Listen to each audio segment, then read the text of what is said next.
Hello everyone and welcome to the All About Film for Kodak Portra 400.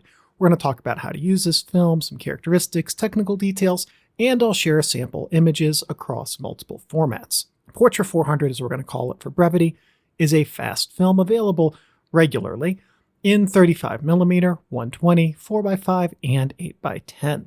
I shot it in each of those formats except 8x10.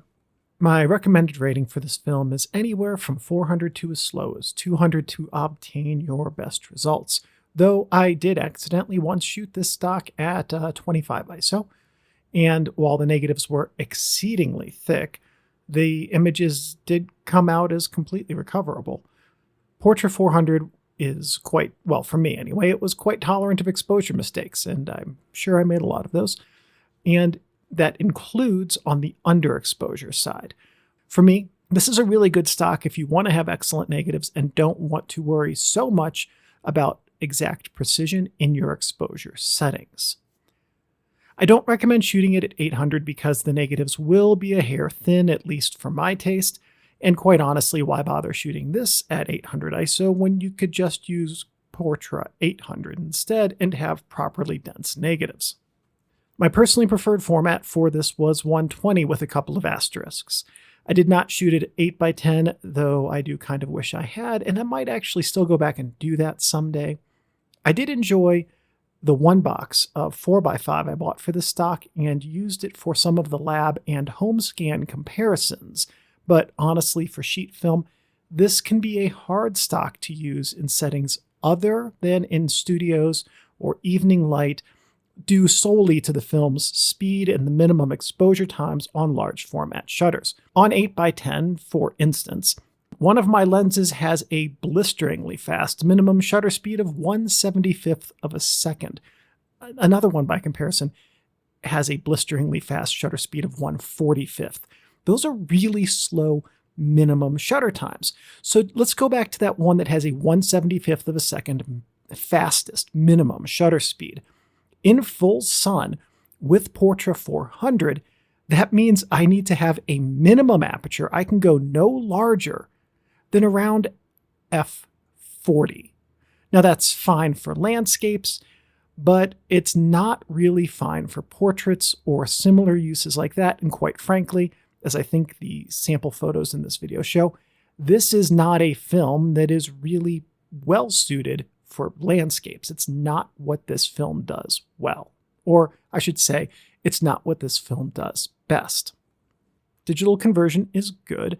Lab scans that I got back with this stock were fine. Some of the home scans I made were better than the lab scans though. So those home scans were done with a mirrorless camera, my Sony a7 IV, so it is possible to digitize this with a digital camera raw editing workflow and have good results, but not all my results came out well with that workflow. So however you digitize, whether it's going to be scanner or camera, if you have a good workflow and you have good negatives, you're likely to have an easy time achieving good digital results with this stock.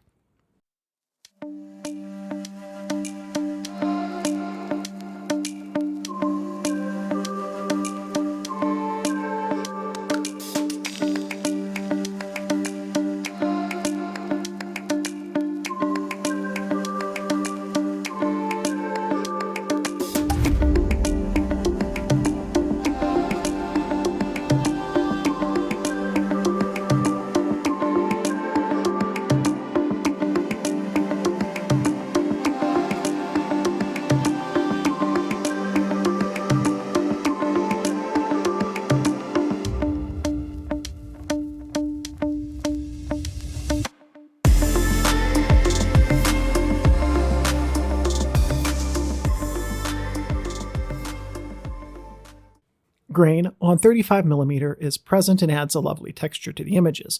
On 120 and larger, this is especially true on sheet film, by the way, grain is invisible, and that's going to be true for any image that isn't enlarged to like a poster or billboard size, and that's due to the enlargement factor. In the case of the 4x5 images, if you're seeing them on a phone screen, what you're actually getting is a significant reduction ratio.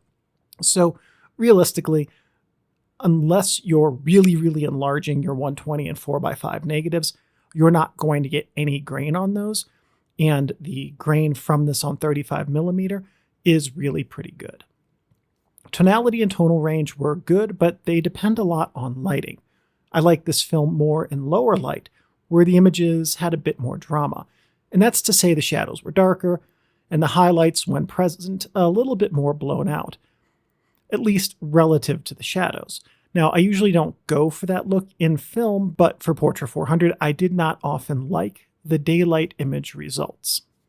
Acutance is nice, and the tonal shifts in the film are quick but not harsh, which gives this film a slightly soft but still realistic look for the subjects I photographed. Contrast is great, and shadows and highlights can both be retaining their detail, or they can be completely lost and blown out, respectively. And sometimes that can happen within the same images, meaning shadows can have details and not details depending on the depth of the shadow, and the same is true for highlights depending on the brightness of the highlights, which is just basically saying that this has a good use of the zone scale. Anyway, Portra 400 records image contrast quite well, and to my eye, this translates well into how it renders people, especially. Not just in the way that the colors, as we've talked about with both of the other Portra films in this series, the way that they balance colors does well at rendering skin tones.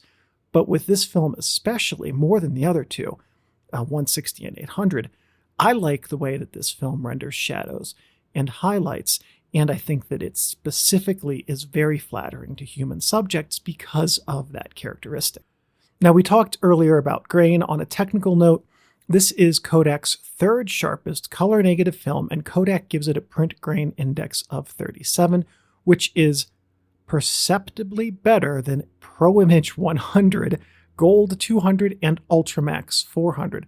So, sharpness is going to be better than your lenses, but this is not a film that is perfectly sharp like a Kodak Ektar, for instance. And to that end, that supports that this is the best of the Portra films for portraits because it balances good detail with a slight, compared to slower Kodak films, softness. Now, for wedding and portrait photographers, this may actually be your best portrait choice for photos in available light, unless you're talking about an indoors setting.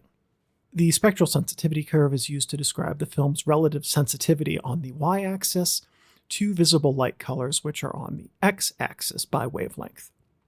For me, the most interesting part of this film is how well the Kodak engineers did at making the color spectrum performance across each Portra stock nearly identical. Now, beyond that, even when images are overexposed, the color performance remains generally consistent. The three Portra films are, to my way of thinking, examples of how good Kodak's engineering team is.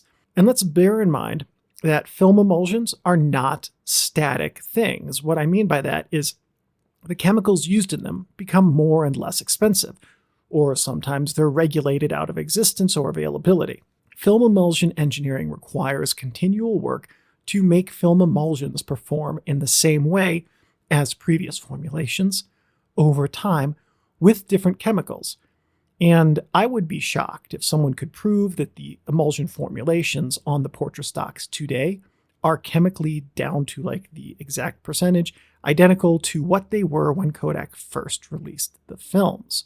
So these charts that I'm showing you here should, I hope, impress upon you the quality of work performed months or years before you even grab a roll of Portra film for your camera.